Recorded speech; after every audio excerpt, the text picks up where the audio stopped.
In 1994, a Scottish man approached the now infamous Overtoun Bridge with his newborn son. He reported an overwhelming sense of dread and unease, as well as a mysterious voice that claimed his baby was actually the Antichrist. Hypnotized by his surroundings, he threw the child over the side of the bridge to its death. The man also leapt, but managed to survive the fall. When questioned by police, the man became overwhelmed with grief and attempted to explain what had happened the best he could. Ever since that day, Scotland's Overtoun Bridge has been the home to one specific phenomenon: the mass suicides of multiple dogs. Over the last 20 years, dogs have been reported leaping to their deaths from the same spot in which the man threw the baby. At one period in time, 5 dogs in just 6 months left their owners and leapt. No one has discovered a scientific reason for this behavior to this day, and dog walkers are warned not to trek across the bridge while walking with their furry companions.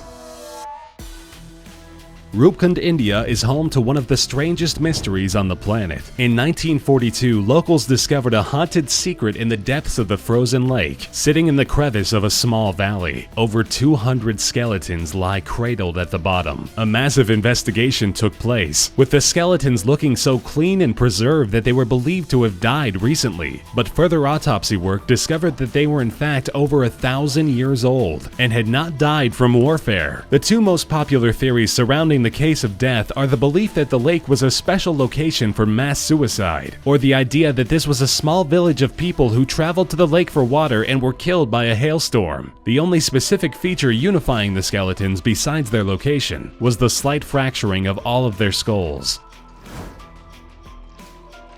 The early 1990s found strange occurrences taking place around one of the most popular destinations at Tequendama Falls, Colombia, home to one of the world's most beautiful waterfalls. It was also the origin of the famous Hotel del Soto, a top-of-the-line luxurious establishment that boasted terrific views of the surrounding jungles. But multiple suicides and rumored demon sacrifices forced the owners to close the hotel doors. And while nothing was ever reported to the media, the local legend of foreign satanic worshippers opening a hellmouth right outside the hotel has been enough to keep many explorers at bay. The hotel still stands in one piece where it was left almost 30 years ago, now captured by the vines that eerily crawl up its walls and windows.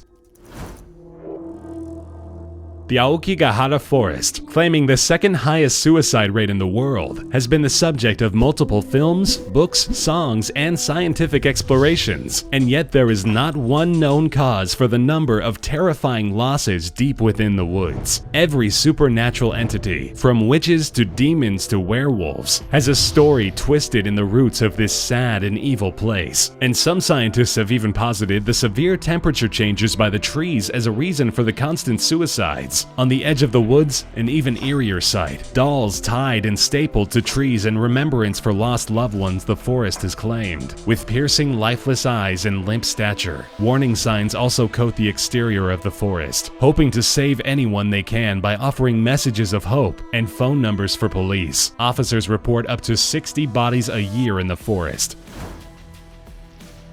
Not to be confused with the mysterious Bermuda Triangle, the Devil's Sea is a portion of the Pacific Ocean known for multiple major disappearances. In the depths of the sea, divers have found planes, ships, and bodies with no outward signs of what caused their crashes or deaths. Some scientists believe that underwater volcanic activity might be strong enough to affect the magnetic instruments used by planes and boats, and this can cause an immediate shutdown of the craft's tools. The second most popular theory is that the volcanic activity is actually a covering for the opening of hell, and that Satan himself is behind the mass casualties. Researchers tend not to comment on that theory. The Bigelow Ranch is known as one of the most famous U.S. locations of possible extraterrestrial activity in the entire world. Found in Utah, the ranch owned by Robert T. Bigelow has been the site for some of the most baffling and gruesome animal mutilations ever recorded. From dogs being zapped by laser beams to cows found with their skeletons ripped out but no blood loss. The ranch, sometimes dubbed the Skinwalker Ranch, could be a sign that if there is alien life out there, they are very hostile. Other reports of multiple flying machines and even doorways in the sky that led to nowhere have brought more fame to the ranch than Bigelow likely wants or expects.